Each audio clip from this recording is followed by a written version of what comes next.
Hi, welcome to our channel where we share the most intriguing stories. When Ethan returns to his childhood home after his parents' sudden deaths, he finds a stranger living inside, claiming to have bought it. But nothing is as it seems. What begins as a property dispute spirals into a chilling mystery of fraud, revenge, and... I never imagined grief could feel both crushing and weightless at the same time. One moment, the weight of the world presses down so hard I can barely breathe. The next, everything feels strangely distant, like I'm watching my life play out behind glass. That was me after I got the call that my mother had passed away in her sleep. A natural cause, the doctor said. A few days later, my father followed her. Another supposed heart complication. Natural, they said again. As if losing both parents within a week was something nature casually arranged. The funeral arrangements, signing stacks of paperwork, the endless haze of condolences. I barely remember any of it. My parents' home in Georgia, the one I grew up in, sat empty while I returned to Seattle to work with my family lawyer on the inheritance. He assured me everything was straightforward. But straightforward in legal time meant weeks of waiting and signatures and certified mail. I signed a power of attorney so he could finalize the deed transfer and tried not to think about how wrong it felt that house, my childhood essentially, now belonged to me alone.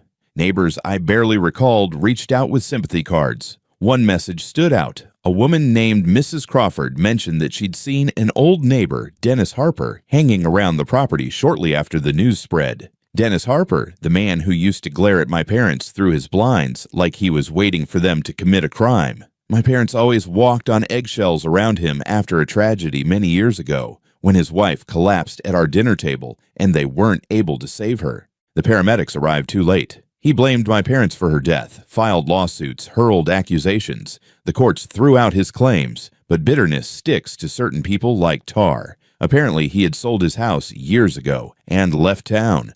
Yet suddenly, he was back? A coincidence, maybe. Or maybe he simply came to gawk at tragedy like a vulture. My lawyer told me to focus on the practical things. Travel back to Georgia once the deed was fully updated. Decide what to keep, what to sell, what to restore. Make peace with the past and move forward. Easier said than done. By the time everything was ready, nearly a month had slipped by. I flew into Atlanta and took a rental car down familiar roads. Roads that had once felt like the edges of my whole universe. When I pulled up to the house, I just sat there behind the wheel, staring. The lawn needed mowing. The porch light was broken, but the windows, the paint, that old oak tree stretching above the roof, everything looked exactly as I remembered, a frozen moment waiting for me to hit play again. I stepped out with the keys still warm in my palm from the lawyer's hand earlier that day. The air smelled like pine and dust.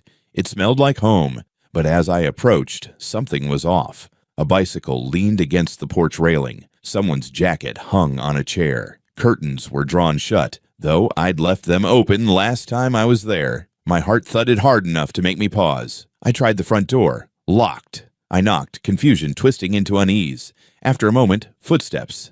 Heavy ones. The deadbolt slid back, and the door cracked open. A stranger, broad shoulders, shaved head, eyes you don't make eye contact with if you value your dental structure, stood in the doorway. "Yeah?" he said, like I was the one interrupting dinner. I swallowed. "This is my parents' house. Who are you?" He blinked, unimpressed. "Your house?" "Nope. Bought it. Paid cash." He smirked like he expected applause.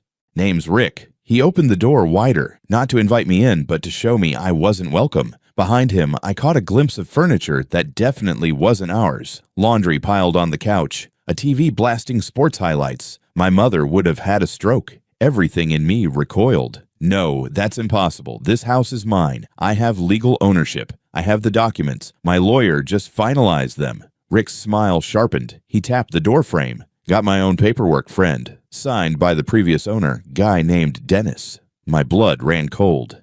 "Dennis Hopkins," he added, as if to help me connect the dots. "Harper." He'd used a different last name. My stomach twisted. "You need to get out," I said. My voice sounded calmer than I felt. "Right now. I'm calling the police." Rick leaned in, a wall of cheap cologne and hostility. "You step on my property again, and you'll regret it."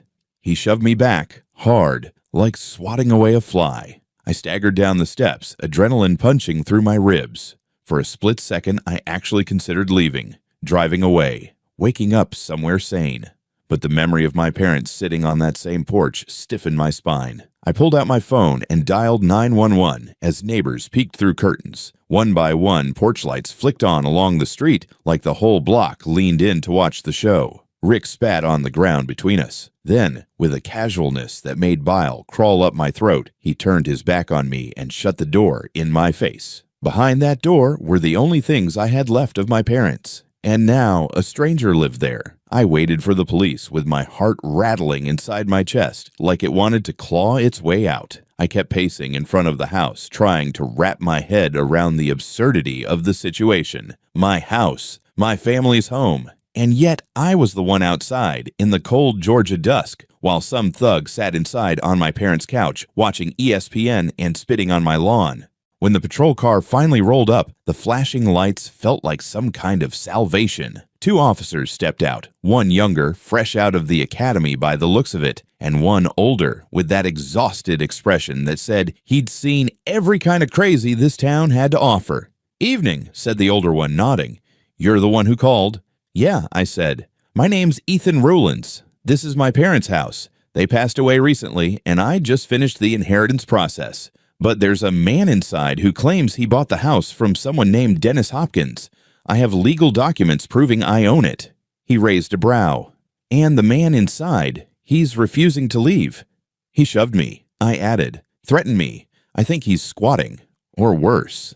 The officers exchanged a look. The younger one moved toward the door, while the older one gestured for me to show him the paperwork. I handed over a folder with notarized documents, property title, the full transfer history signed off just a few days ago. He nodded slowly, flipping through them under the glow of the cruiser's headlights. Meanwhile, the younger cop knocked. No answer. Knocked again, louder this time. "Sir, this is the police. We need you to come out and talk." Nothing. The older cop walked up beside him and knocked harder, calling out again. Still silence. Then from inside came a muffled shout. "You don't have a warrant. This is my house. Get off my property." The older officer turned to me with a sigh. "You said his name's Rick?" "That's what he told me. Rick Martin." "Well, Rick Martin seems to think he's got a legal claim, but your papers are clean. Let's try one more time." They knocked again, identifying themselves more firmly, demanding compliance. Still no answer. A few more neighbors had gathered on porches, watching. An older woman across the street called out, "That man doesn't live there. That's the Rowlands house." The officers spoke into their radios. Backup was called. 30 minutes later, a second patrol unit arrived, along with a sergeant. I showed the documents again. They discussed the options, debated whether this qualified as a civil dispute or a criminal trespass. But when I mentioned Rick had physically assaulted me, shoved me hard enough to make me stumble off the porch, the tone shifted. The sergeant knocked one last time. When Rick yelled the same "no warrant" nonsense, they gave each other a nod and then stepped back. The younger officer raised his boot and kicked the door in. The wood splintered, and the door flew open with a sharp crack. Rick came charging out like a linebacker, roaring and swinging. He threw a wild punch at the first officer, clipped his shoulder, and went for the older one. In seconds, he was on the ground, face down, arms behind his back, yelling about illegal entry and police brutality, like he was rehearsing for a court show. "You're all gonna pay for this," he screamed as they cuffed him. "I bought this house fair and square. I've got rights." "You'll explain that downtown," the sergeant muttered, shoving him into the cruiser. I stood there, shaking. Not from fear, exactly, more like rage. This guy had laid hands on me, holed up in my family's home like it was his. And now he was playing the victim. My fists clenched so tight my knuckles ached. One officer stayed behind with me while the others drove Rick to the station. They let me step inside the house, now technically cleared, but what I found inside didn't feel like justice. The furniture was completely different. Cheap stuff, plastic tables, beanbag chairs, empty beer bottles on the floor. The air smelled like cigarettes, sweat, and microwave burritos. My parents' belongings, gone. Every framed photo, every china plate from my grandmother's collection, even the little antique clock that used to sit on the mantel, all gone. The officer glanced around and frowned. "You sure this is how it was left?" "No," I whispered. "Absolutely not."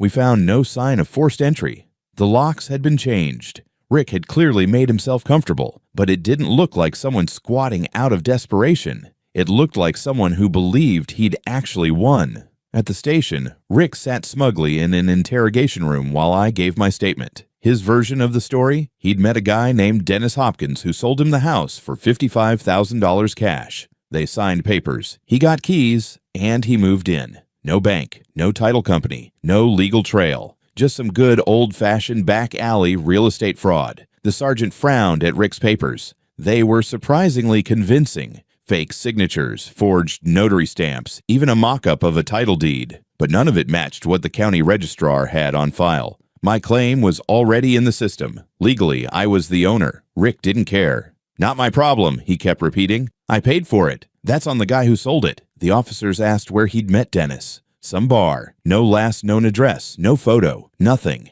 Until I pulled out the one thing I'd thought to do, almost as a joke earlier in the day. I'd taken a blurry photo of Rick when he opened the door, right before things got violent. One of the officers looked at the image and nodded. "We'll run this through the system, but I've got a feeling your seller isn't some random stranger." Back at the motel that night, I sat on the edge of the bed with the TV off, and the room silent except for the humming AC unit. My parents' house, my house, was now an active crime scene, and somehow I was the one picking up the pieces. I stared at the empty wall in front of me, phone still clutched in my hand, and whispered to no one, "What the hell is happening?" The next morning, I returned to the police station feeling like someone who'd slept through a disaster and woken up in the aftermath. My brain buzzed with the leftover static of rage, confusion, and a growing, ugly fear. I wasn't just dealing with a trespasser, I was dealing with fraud. Real, calculated, damn near professional fraud. Detective Salazar, a tall, wiry man with sunken eyes and an unlit cigar he chewed like gum, waved me into a conference room. "We've had a look at the documents this Rick Martin handed over," he said, laying them out across the table. "They're fake. Good fakes, I'll give him that. Whoever did this knew their way around Photoshop, notary stamps, hell, maybe even clerk systems." He pointed to a printed title deed with county letterhead. "This." The file number traces back to a completely unrelated mobile home in Valdosta. The notary listed on this signature, retired 3 years ago and lives in Arizona. This is what we call a red flag parade. I let out a bitter chuckle that tasted like rust. So Rick's lying. He may not even be lying, Salazar said. He might have really believed he bought the place. He claims he met the seller at a gas station. They had a mutual acquaintance. No full name. Just Dennis H. Paid cash. 55 grand. "Dennis Harper," I said quietly. Salazar's eyes narrowed. "You know this guy? He was our neighbor. Long time ago. Hated my parents. His wife died while she was visiting them. He always blamed them, tried to sue, but the court threw it out. My dad said the man lost his mind over it." Salazar scribbled the name down. "Dennis Harper. We'll look into him. But here's the real kicker. Your guy, Rick. He's got a record. Assault, robbery, possession with intent. 2 stints in county. Nothing federal, but the guy's no Sunday school teacher." My stomach sank.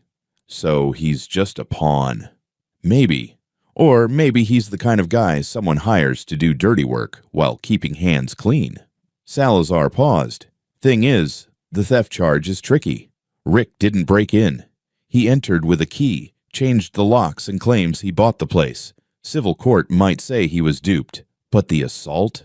That's solid. Battery, resisting arrest, attacking an officer. He's not going anywhere soon." I nodded, but it felt hollow.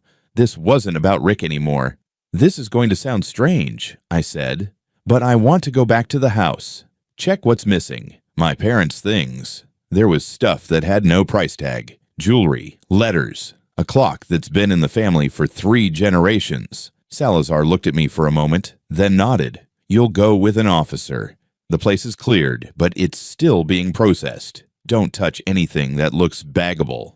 We drove back in silence. I had a folder of ownership documents tucked under my arm like they were a magic spell that would protect me from insanity. Officer Reed accompanied me into the house. The air was musty now, doors left ajar from the forced entry. Inside, everything felt wrong. Rick had tried to settle in like he was in a cheap Airbnb. Trash scattered across the living room. Ashtrays full of stubbed-out cigarettes. A bucket of fried chicken decomposing in the kitchen sink. But the emptiness was louder than the mess. The shelves that once held my mother's porcelain collection were bare. The locked drawer in my father's study had been pried open, splintered. A half-full cigar box of old war medals and gold cufflinks was gone.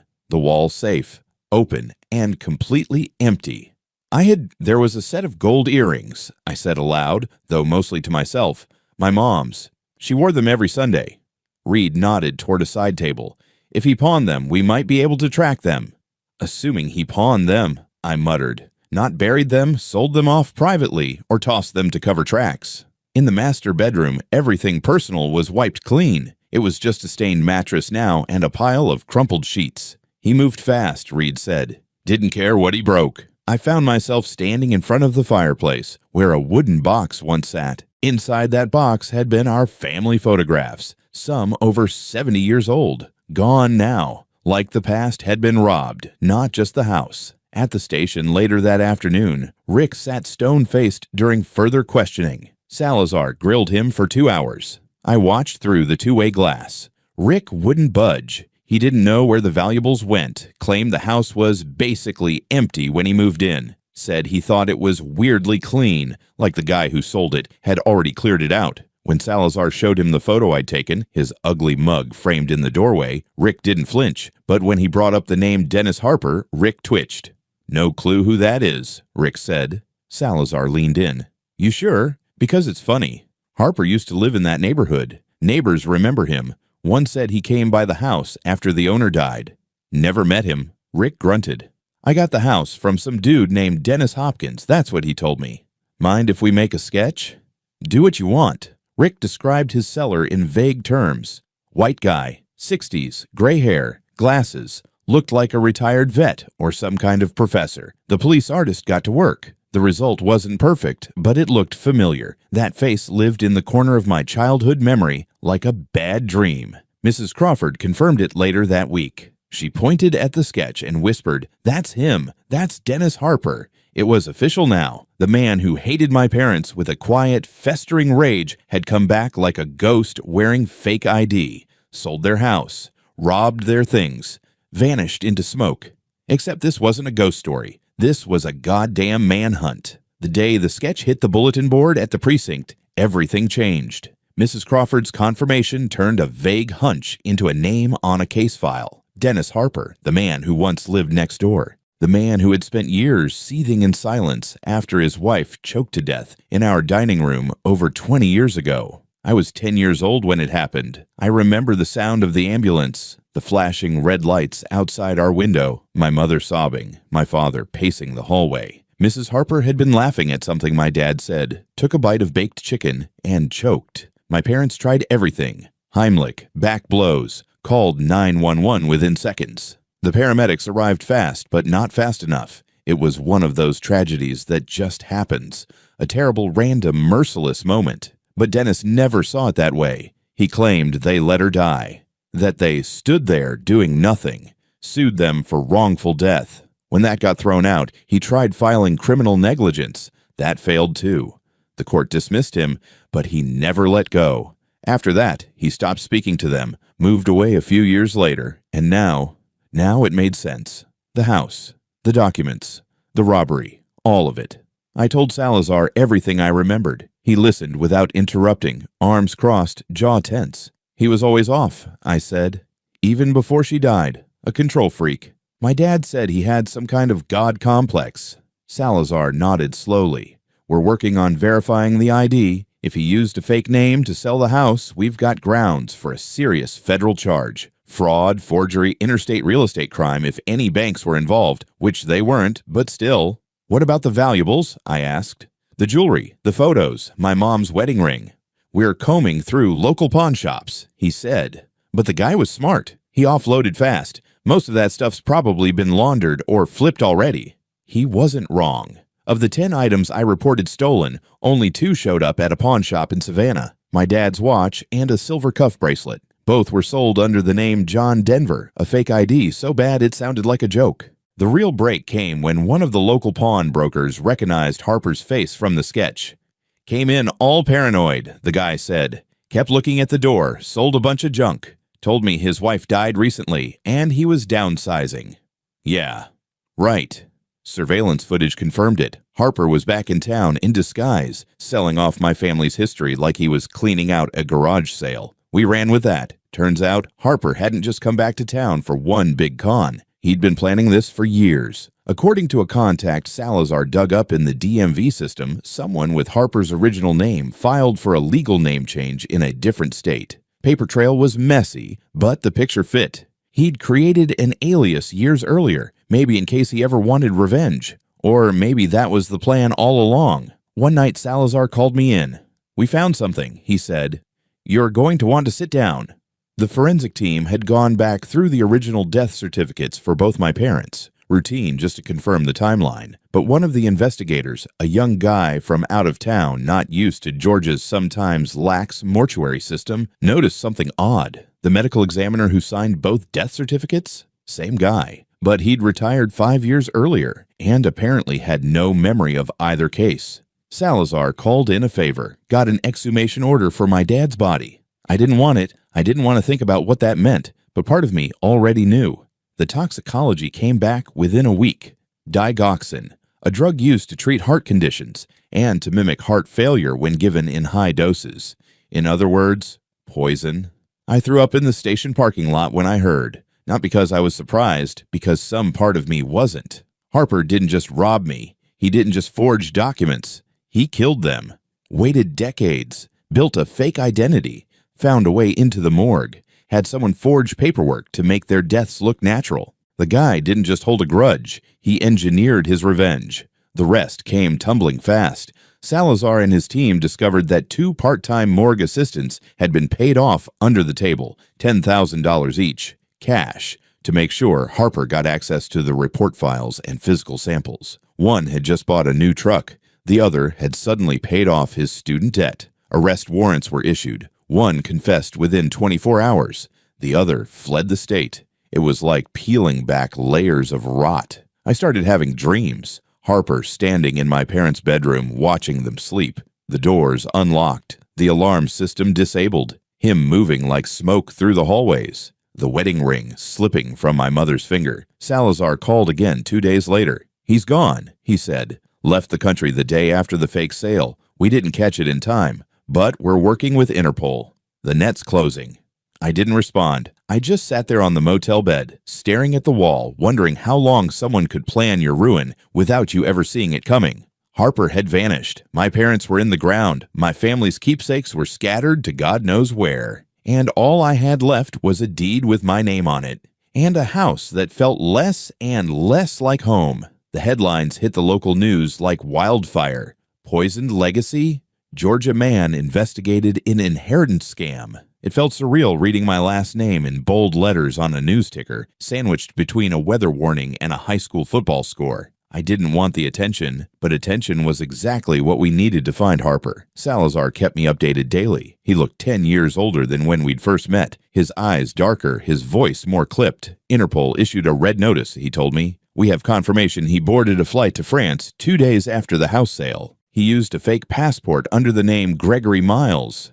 It slipped past because he booked it weeks earlier under a separate identity. Harper had been preparing his exit long before I knew he was back. He left no digital fingerprints, burner phones, prepaid cards, cash-only transactions. But he made one mistake. He logged into a private email server on a public Wi-Fi at an airport lounge in Miami. The metadata linked back to a known address in rural Alabama, a property he'd secretly purchased 2 years ago under an alias. It was a decoy, sure, but it gave us enough for a timeline. Harper had been building this for over a decade. That house in Alabama had walls full of paper trails, fake IDs, maps, schedules, even a few photos of my parents' home taken from different angles. He'd been watching them. There were handwritten notes detailing routines, grocery store visits, delivery dates. In one drawer, they found a diagram of the morgue, complete with guard shift rotations and access codes. He had bribed his way in on a Thursday night when the staff was minimal. The payout? $20,000 for 2 forged death reports and full access to toxicology files. The men involved are facing multiple felony charges now. Salazar said he'd never seen anything like it outside of organized crime. And yet Harper wasn't some syndicate kingpin. He was just a guy with a vendetta so deep it turned into his life's work. Meanwhile, I was trying to put together pieces of what he'd stolen, not just the house or my parents' lives, but their legacy. The pawn shop circuit turned up nothing else. We'd already recovered the watch and bracelet, both marked in evidence. But my mom's wedding ring, the photographs, the letters my dad wrote her during his deployment in Vietnam, all gone. Either sold off in backroom deals or destroyed. At some point, I stopped checking pawn logs and started hunting online. eBay, private auction sites, Facebook Marketplace. It was pathetic, I know. But I just wanted to find something, one piece of them, a token that said their life hadn't been stripped away entirely. I got a hit on Craigslist of all places. Someone in Florida was selling a vintage wooden photo box, engraved with initials, M&R, my parents' initials. I called Salazar immediately. He coordinated with local law enforcement, and they arranged a sting. The seller turned out to be a collector, totally unaware of its origin. He'd bought the box from a flea market vendor who couldn't recall where he got it. A dead end, but the box still had some of the photos inside, burned around the edges, water damaged, but salvageable. I stared at a warped image of my mother holding me as a baby and felt something twist in my chest. Grief, relief, fury, all braided together. Rick Martin, meanwhile, was facing his own reckoning. His charges had stacked up: battery, obstruction, receiving stolen property, and resisting arrest. His public defender tried to push a narrative that Rick was a victim too, that he'd been scammed, that he was misled. Except Rick wasn't just misled, he'd enjoyed it. He told police he thought it was karma that the house ended up in his hands. Claimed he'd heard stories from Harper about my parents being monsters, that they got what was coming. He said it like he believed it, like their deaths were justified. Salazar told me he tried to blame my dad for Harper's wife's choking incident, like it was premeditated. Rick wasn't just a dumb pawn, he was willing. The DA offered him a plea, 8 years with possible parole at 5. He took it, probably realizing no jury in Georgia would sympathize with a violent squatter who assaulted a homeowner and a police officer. I was there when they sentenced him. He didn't look at me once, just kept staring at the floor like a man whose luck had run dry. After the hearing, Salazar met me in the hallway. "We're close," he said. The French authorities confirmed he's in Nice. He bought a house under the name Miles. Passport matches. Their team's coordinating with DOJ. It's just a matter of time. "How long?" I asked. "Could be weeks. Could be months. He's slippery, but we'll get him." "Even if you do," I said, "it won't bring them back." Salazar put a hand on my shoulder. "No, but it'll make damn sure he can't do this to anyone else." I nodded, but the weight didn't lift. The house was mine again on paper, but I hadn't set foot inside since the day we found it empty. Every time I drove past it, it looked like a stage set. Familiar, silent, haunted. I'd imagined returning with a key, not a warrant. Repainting the kitchen, not taping off crime scenes. Now it just felt like a shell.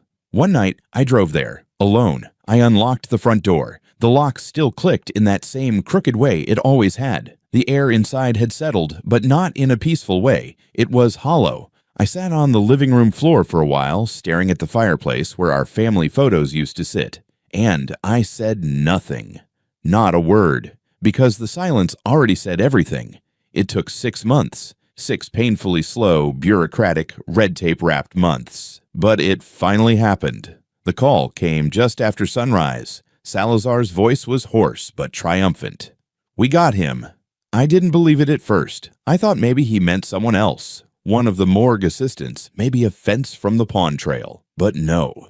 He meant Harper, or Gregory Miles, as he'd been living under in a rented villa on the outskirts of Nice, France. Ocean view, cobblestone streets, a tiny cafe next door. He was sunbathing when Interpol agents showed up with French police. The bastard had the nerve to smile as they cuffed him. He didn't resist, Salazar told me. Just asked what took so long. Harper was held in France while the Department of Justice filed for extradition. His lawyers fought it, of course. Claimed political targeting, wrongful arrest, even argued that the charges were civil disputes exaggerated for emotional effect. It was laughable. He tried to delay the inevitable, but the paperwork was ironclad. Identity fraud, forged legal documents, real estate fraud, interstate and international crime, and suspected homicide by poisoning. The French courts granted extradition. He was flown back to the U.S. under federal custody. His mugshot was plastered across every local news station by the time he landed. I didn't go to the airport. I didn't want to see his face again. Not yet. The trial prep took weeks. The state wanted to be thorough.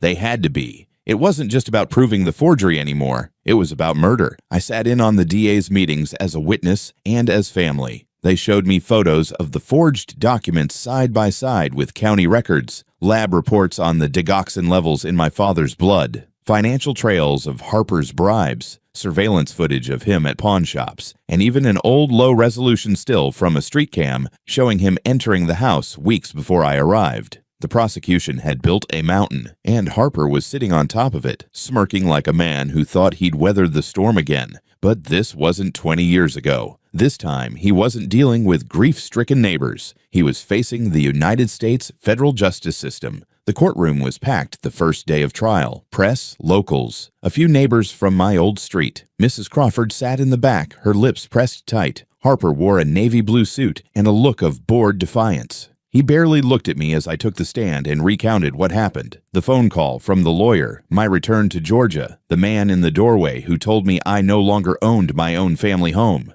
I told them about my parents, my memories, the valuables that were missing, the ring, the photos, the clock, the feel of the house stripped of everything sacred. Harper never flinched, not once. But the morgue assistant did. He testified on day 3, nervous, sweating, cracking under cross-examination. He admitted he'd been approached months before my mother died, promised 10 grand for easy access and a fake signature on a report. Claimed he didn't know Harper was planning murder, just thought it was some family drama, maybe about a will. The jury didn't buy the innocence routine, but they didn't have to.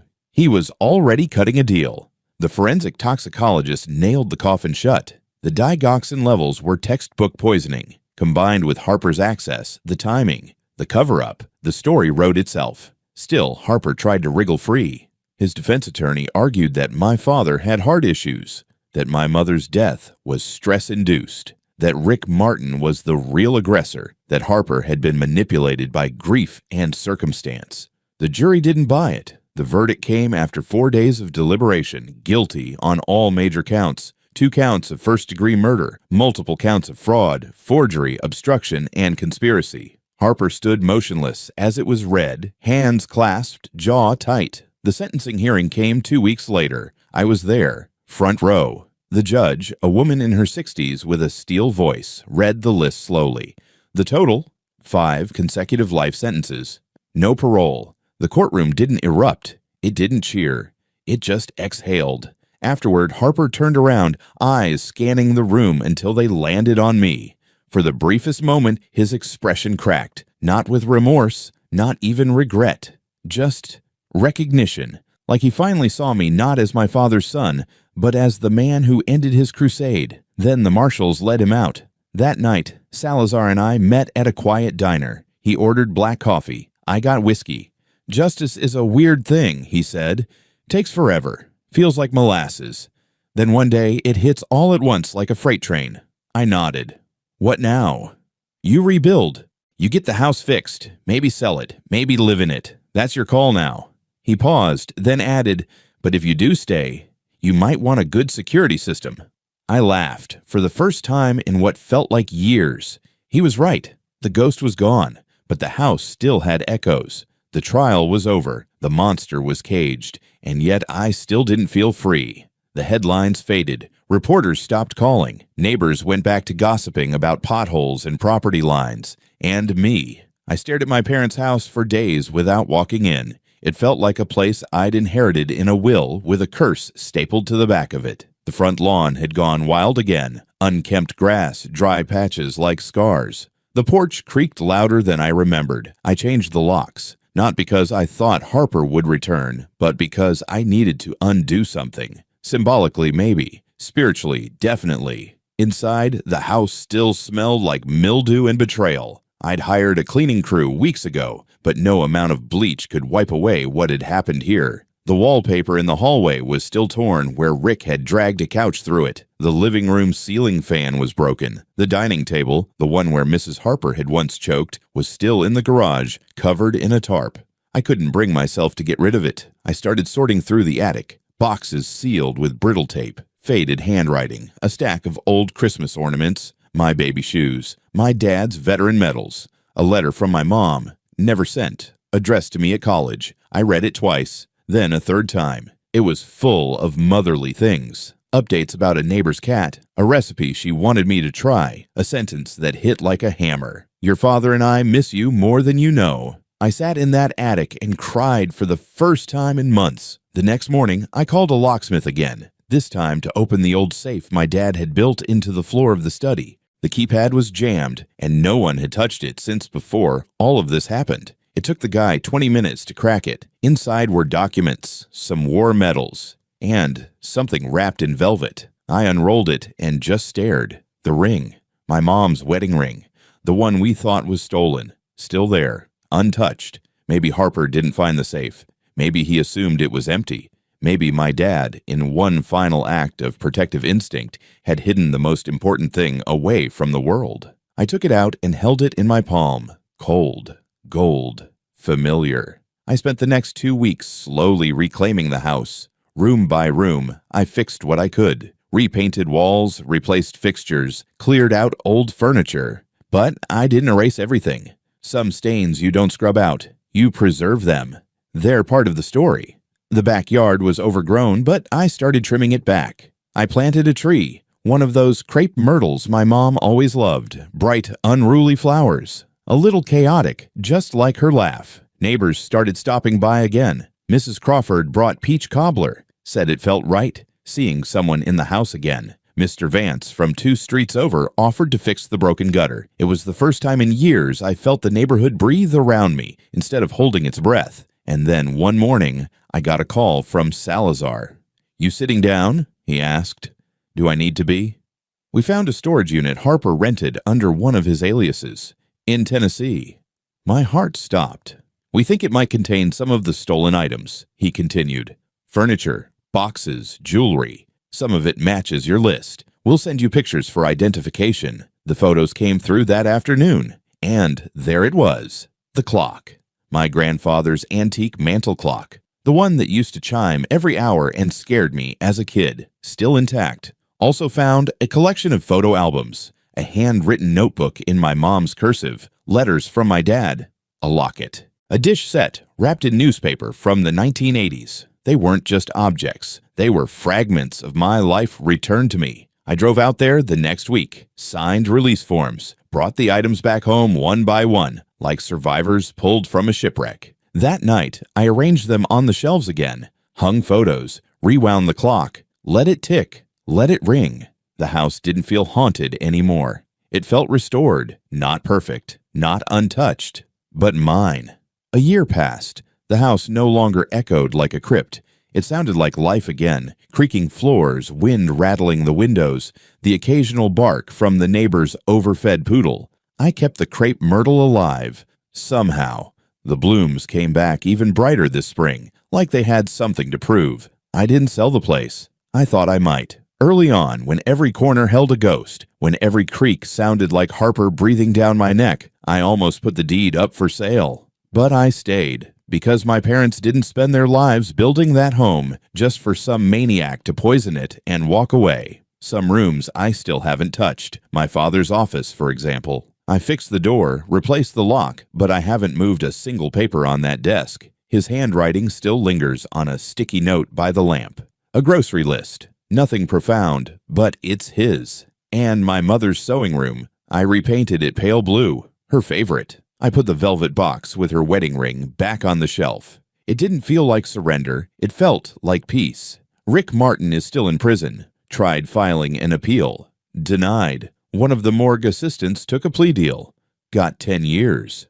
The other, still awaiting trial after being caught in Utah under another fake name.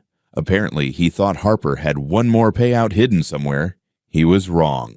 And Harper himself? Still breathing. Still behind bars. No parole. No deals. Last I heard, he spends most of his days in solitary after getting into a fight over a chess set in the yard. Some say he talks to himself constantly, replays old court transcripts in his head, like he's trying to rewrite history from the inside. Let him. I visit my parents' graves every other Sunday now. I bring fresh flowers. Talk out loud. I don't believe in ghosts, not really. But I believe in memory. I believe in legacy. And I believe in justice, even when it's slow. Even when it comes wrapped in grief and rage and bureaucratic paperwork. It came. A month ago, I got a letter. Handwritten. From a woman in South Carolina. Said she bought a box of books from a flea market. And inside she found a small album labeled The Rowlands Family. She looked us up, found me, offered to mail it back. Inside were photos I'd never seen before. My mom as a teenager, my dad in uniform smiling next to a tent. A snapshot of the two of them dancing in the kitchen before I was born. I held that photo for a long time, and I cried again. But it felt different this time. Not bitter, not broken. Just human. That night, I sat on the front porch as the sun dipped low, casting gold across the street. Mrs. Crawford waved from her lawn. Kids raced bikes down the block. A dog barked somewhere, and someone cursed at it half-heartedly. The world moved on, as it always does. But this time, I was moving with it. Not as the guy whose house was stolen, not as the son of murdered parents. Just Ethan, the man who stayed.